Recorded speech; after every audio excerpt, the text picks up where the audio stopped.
Leaving it to the platform is one thing, but try to analyze what the platform did and you'll fall up short.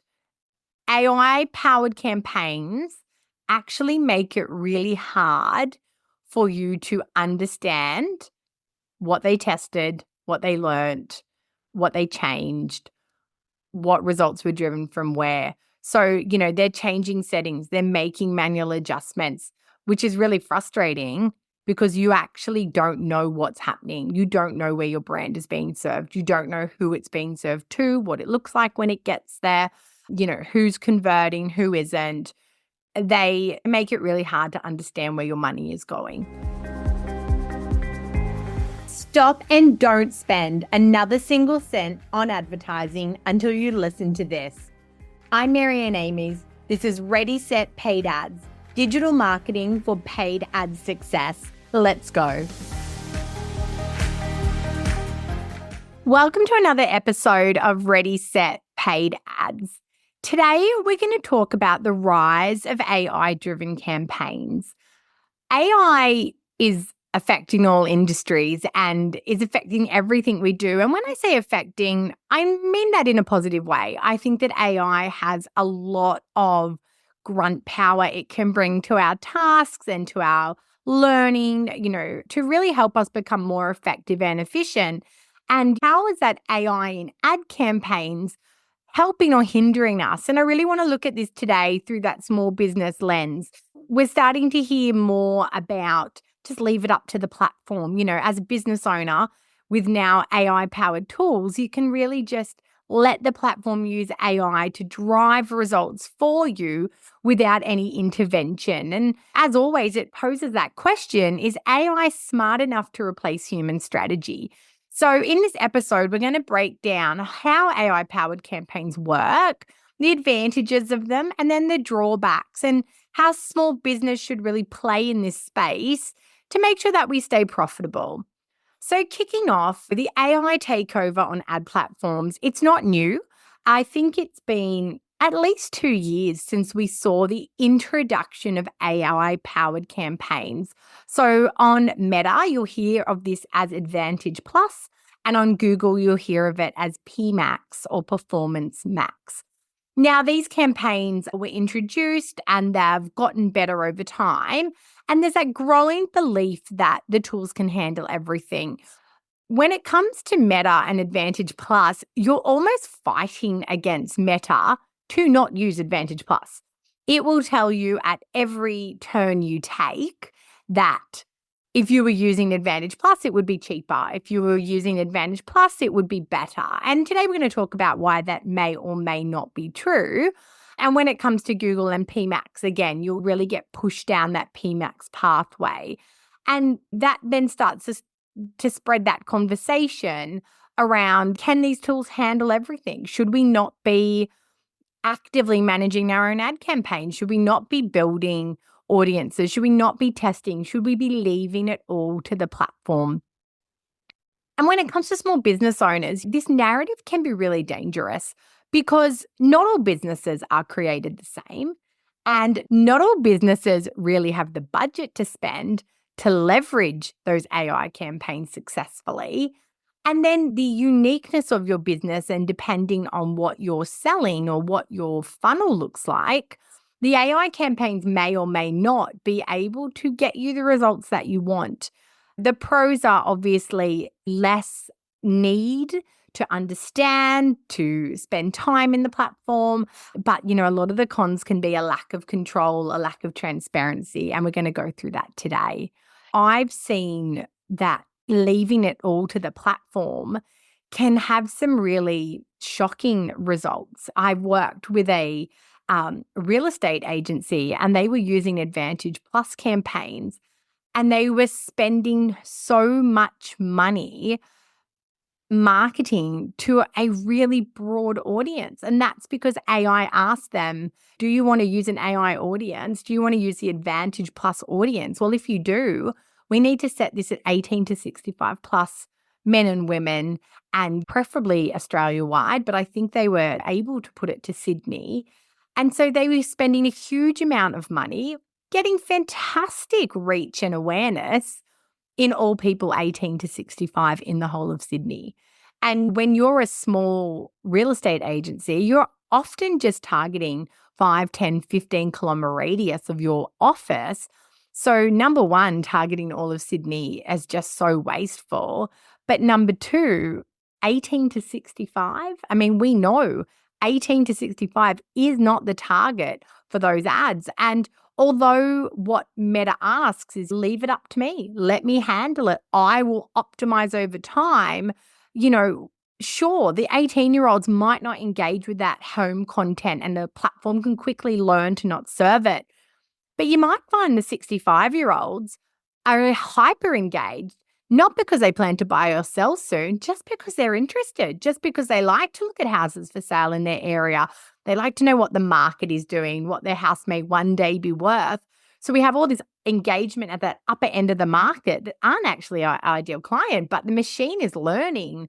The machine is racking up that, yes, people over 65 love this content. Let's push it out to that. We're getting great engagement. Oh, the cost per click is so low. All these amazing factors, but the campaign is not successful. And it's those finer details. And if you like, those offline activities that the AI tools don't know about, the AI campaigns can't actually sense check. And I think this is also where that e-commerce versus service business can sway some of this. So let's start with the positives. What are some of the pros of an AI-powered ad campaign when you're a small business owner? So firstly, obviously, efficiency and automation. It's what we love AI for. It's what it does best. So by reducing that manual work, it means you can really quickly get a campaign running. So it's very quick to get an Advantage Plus campaign running.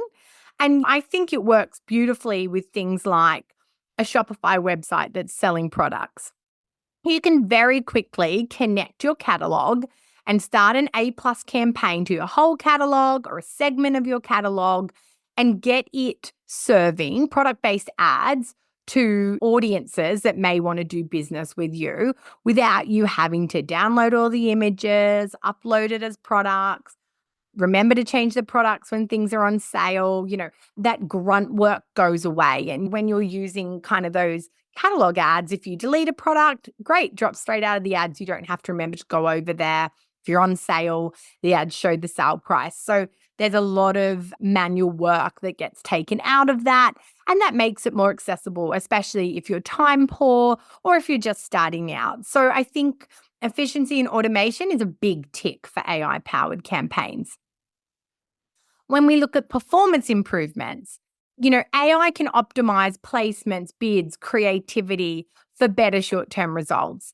And again, both on Google and PMax and Meta, that is, I think, a lot of what the power behind the AI campaign is doing. It's testing in different places. It's learning based on those testings. It's adjusting its actions.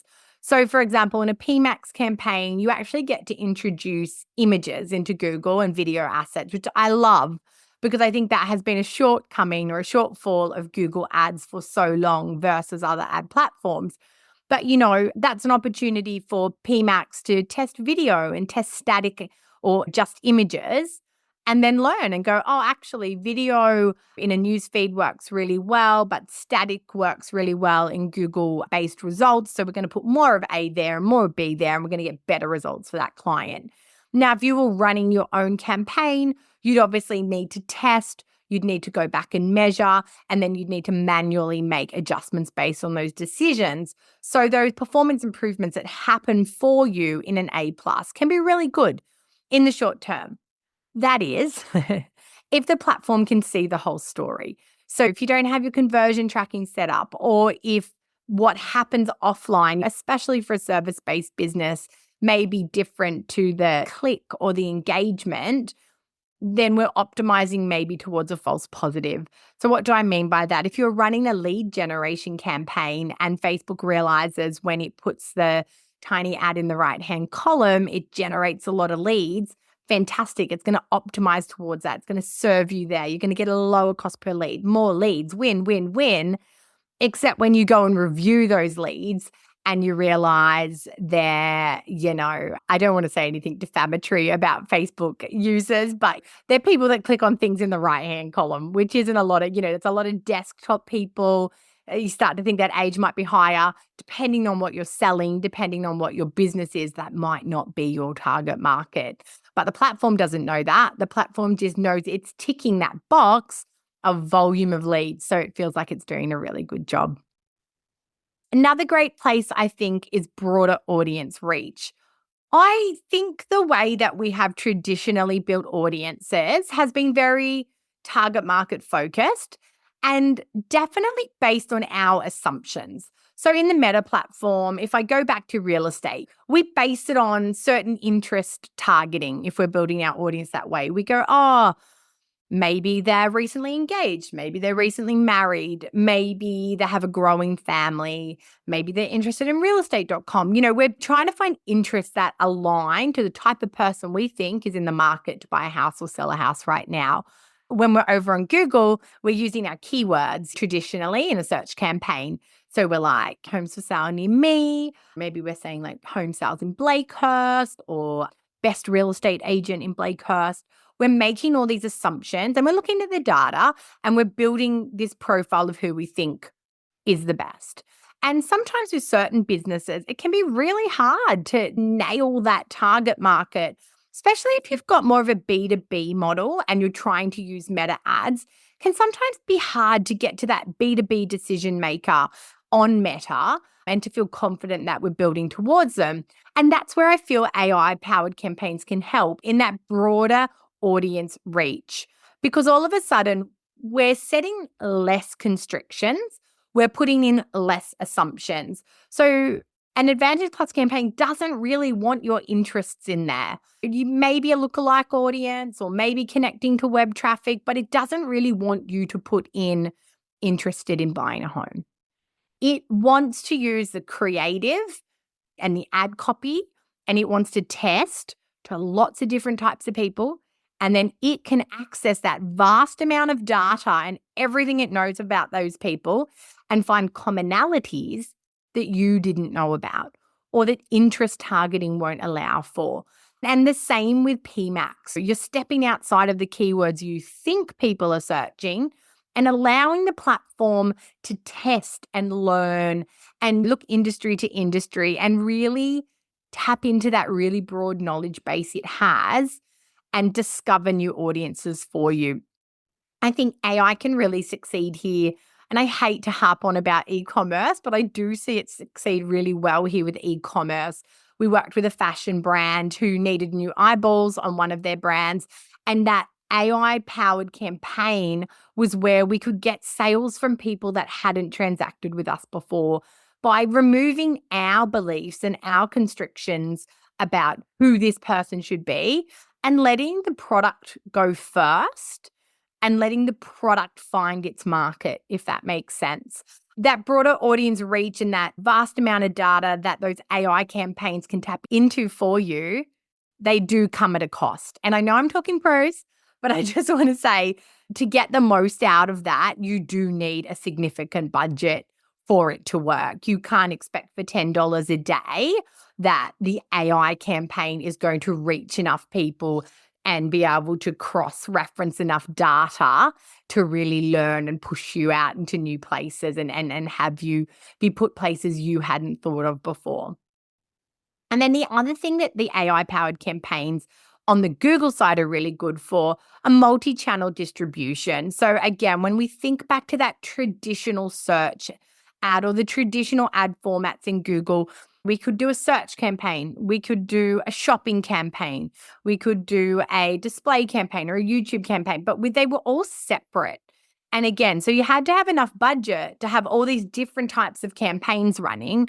And then you had to analyze and see which campaign was working best for you. And that can change seasonally. That can change on a day, a market force, those sorts of things. So again, you're making these decisions, okay, we're not doing YouTube anymore. It hasn't been performing for us, but maybe that was this month because of something and next month it could do well. And that's where that multi-channel distribution of the PMAX campaign has kind of even playing field those placements for you. So you've got tests happening every day about placement, and you're equally able to be in search or shopping or YouTube and display from the one budget and able for that budget to automatically optimize itself. So that agility to turn up in ads where your customer is most ready to transact without physically having to make those adjustments.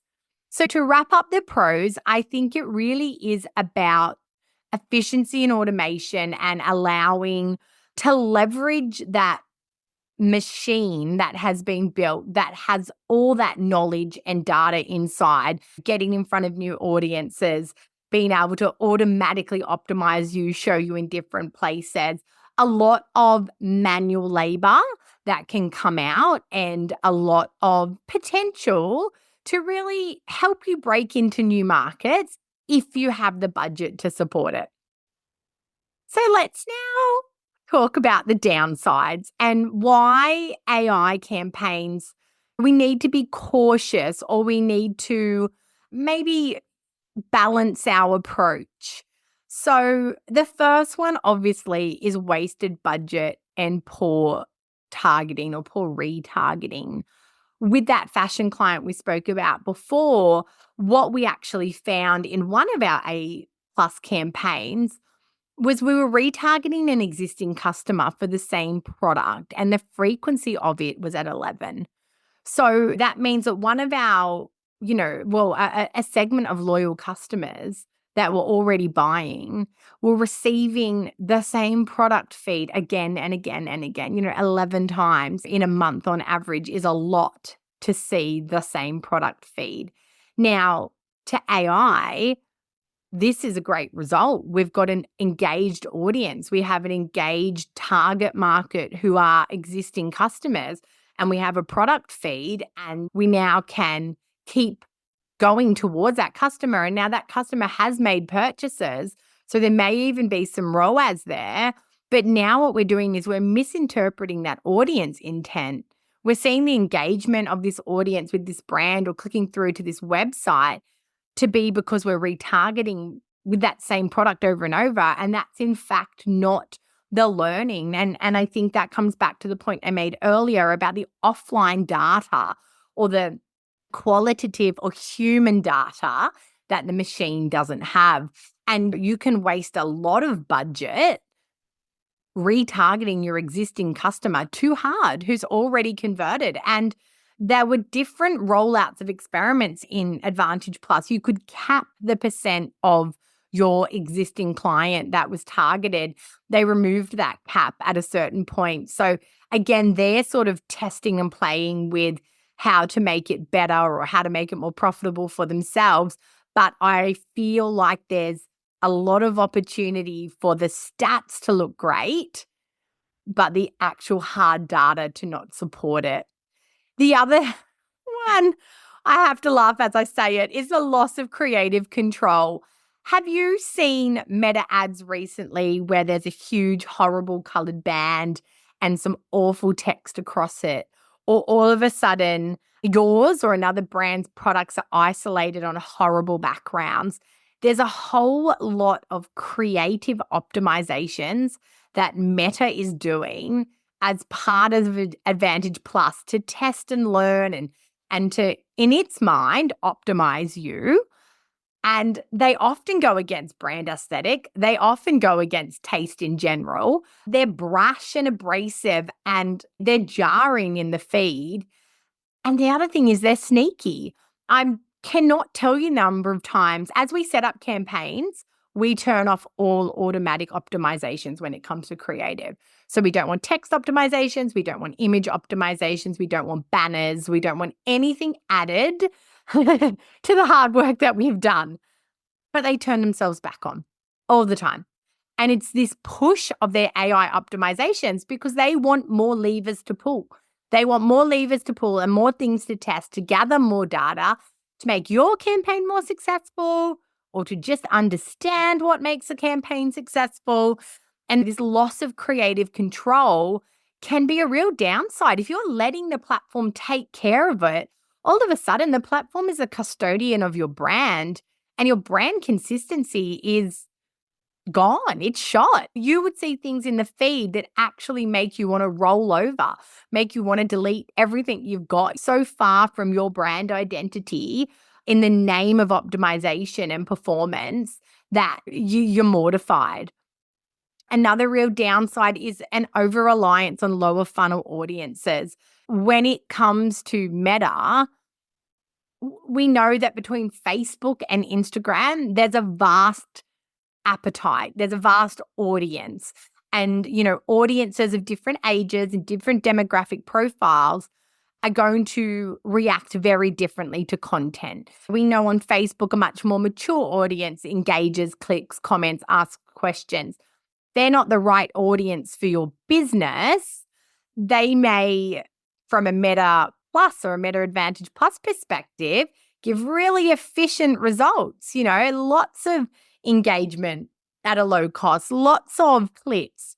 But are they who we actually want? And, it's almost giving Meta the freedom, especially when you use an 18 to 65 plus audience, to spread ads around to people that nobody really wants to target for certain products, for certain services. And it comes the same with Google and PMAX. It favors branded terms. It loves branded terms. I think that a branded campaign is an important campaign to have in Google, but with a really limited budget against it. So targeting your brand name. It's a great defensive strategy if you think your competitors are targeting your brand name. It's a great defensive strategy if you don't rank well organically, but people talk about you a lot. But what it can do, left unmonitored or untethered to a cap, it can hurt your new customer acquisition efforts. If all our budget is going to this low-hanging fruit of branded terms and you've got this amazing ROAS because these people are converting, well, these people may be people that were coming anyway and could have got you from the third spot if you're not the first and engaged and converted with you. And now we've wasted all our budget converting people that were already engaged and high intent. And the new customer acquisition, we've got no budget left for. So both platforms are looking for the easy wins. Where can it meet your objective? At the lowest cost, but not at the highest quality. And that's the difference of when you're managing it or when someone's managing it for you. They're looking at the quality. They're looking at the big picture, the whole funnel, not just how do we maximize conversions of any type that meet the objective. And the last biggest one, I think, is the lack of transparency and control. We're told to leave it to the platform. Leaving it to the platform is one thing, but try to analyze what the platform did and you'll fall up short. AI-powered campaigns actually make it really hard for you to understand what they tested, what they learned, what they changed, what results were driven from where. So they're changing settings, they're making manual adjustments, which is really frustrating because you actually don't know what's happening. You don't know where your brand is being served. You don't know who it's being served to, what it looks like when it gets there, who's converting, who isn't. They make it really hard to understand where your money is going. And that lack of transparency and that lack of control, you start to see the platforms really prioritizing its own profitability over your advertising goals. So do I believe that we can leave it to the platform? I think it's a little bit risky. I guess thinking about this in takeaways for you, I think you probably know where my head is at. But, I don't think it's an all or nothing. I think it's about strategy. So I think there are ways to use these tools strategically, but not blindly. So when it comes to Meta and Advantage Plus, I think if you're a product-based business and you have a Shopify site, having an Advantage Plus catalog ad running with a low budget, a $10 a day budget, if you're looking for something set and forget, I don't think that's a bad place to play. I think once you've built your campaigns in Meta and you've done them the old-fashioned way and you've proven them, I think dipping your toe and then trying something in Advantage Plus to compare the results to a baseline, I think is important. I think Google PMax, again, is a good place to experiment, but I do think you need to be really clear on your strategy and you need to dig into the search terms that were used and make sure they're really relevant and look at your placements. You really need to dig into that data. I think in terms of creative, I would completely avoid letting platforms optimize creative for you. I think it's just not pretty. Let's be honest. It's like AI imagery. It's funny. It's interesting, but it's not what we really want for our brands. I think thinking about your budget, that could be something where you let AI decide on that budget split for you. I think when it comes to targeting, there's not too many businesses that 18 to 65 plus is right for. So I would challenge you to at least, if you're going to use an A+ audience setup, to at least force an age. I think you can do 25 plus last time I checked, but I think that targeting piece is probably somewhere you want to keep a bit of control. I think the future is going to be in AI advertising in some shape or form. So I think it will improve. It will improve. I know it will improve. They've got the money. God knows they've got the money to reinvest in it. And they want it to be great because they want you to spend more money on it. But I don't think that we're there yet. They definitely have an incentive to push you down that route. The benefits for them really stack up. But I think businesses need to stay in control. And I think you need to be, like always, in a real lifelong learning mindset and think about what you're going to test and the learnings you're going to get from that. So I think once you've got some campaigns running that aren't AI and you're pretty happy with them, I think putting some budget to the AI-based campaigns to then compare how they go against yours is a great strategy. But I certainly, if I was running AI campaigns, which I do, I certainly wouldn't be leaving it to the platform and walking away. I think you still need to put in as much time testing, analyzing, changing, trying to work out what the platform has learnt for you, and then trying to leverage those learnings.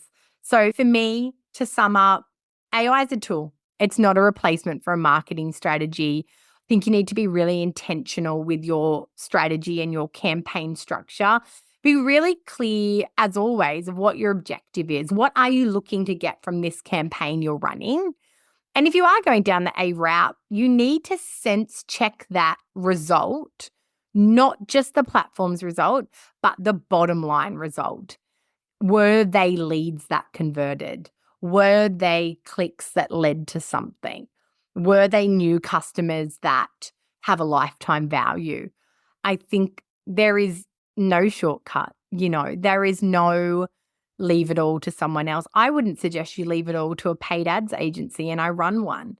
You still need to be across the data, asking questions, learning, being inquisitive, pushing boundaries, giving feedback on your results versus the results they're generating, having that two-way relationship. And I think to be successful in your paid marketing, you need to have an active interest and be really committed to experimentation and evolution of that. So I would love to hear your experiences with your AI campaigns, if you're running them, what that looks like for you. I also run a workshop for existing Meta ads users. It is a bit more advanced, and we walk through a lot of the AI optimizations, a lot of AI campaign structure. You can learn more about that over on the Digital Upgrade website. But otherwise, please reach out and let me know about your experiences, and I look forward to talking to you again soon.